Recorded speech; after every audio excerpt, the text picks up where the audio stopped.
अब यह देखिए कि इस युद्ध पर अमेरिका का कितना खर्च हो रहा है। आज आपको 3 अलग अलग अनुमान बताते हैं जो अलग अलग एजेंसीज ने किए हैं। जो सबसे कम खर्च का अनुमान है वो है लगभग 3.6 लाख करोड़ रुपए। दूसरी संभावना यह है कि इस युद्ध पर 8.6 लाख करोड़ रुपए तक का खर्च हो सकता है।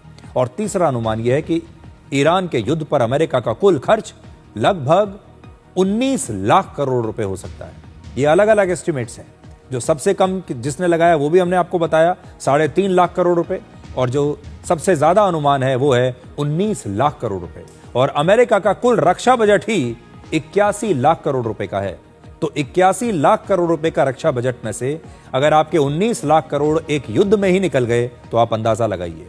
ईरान युद्ध के पहले 72 घंटों में ही अमेरिकी सेना ने लगभग 13,000 करोड़ रुपए खर्च कर दिए हैं।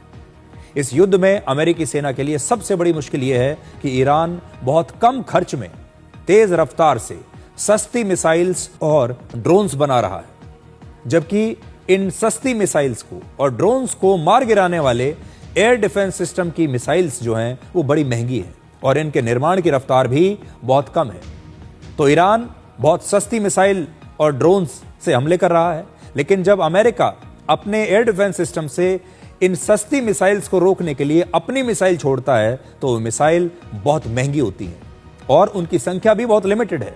अमेरिका ने खुद ये कहा है कि ईरान एक महीने में 100 से ज्यादा मिसाइल्स का निर्माण कर सकता है और अमेरिका में इन्हें हवा में नष्ट करने वाली सिर्फ 6 से 7 मिसाइल्स ही बनाई जाती हैं। इस समय पश्चिमी एशिया के कई देशों में अमेरिका के ही एयर डिफेंस सिस्टम्स का इस्तेमाल हो रहा है और इस युद्ध के पहले 3 दिनों में ईरान लगभग 600 मिसाइल्स और 900 ड्रोन से हमला कर चुका है। यानी औसतन हर दिन 200 मिसाइल्स और 300 ड्रोन्स का इस्तेमाल कर रहा है ईरान। एक अनुमान के मुताबिक मौजूदा रफ्तार से अमेरिका के एयर डिफेंस सिस्टम्स की जो मिसाइल्स हैं उनका स्टॉक कुछ हफ्तों में ही खत्म हो सकता है। और अगर यह स्टॉक बहुत कम हो गया तो अमेरिका, यूक्रेन, यूरोप और ताइवान से अपने एयर डिफेंस सिस्टम्स हटाने के लिए मजबूर हो सकता है। इससे यूक्रेन और ताइवान की सुरक्षा खतरे में पड़ सकती है।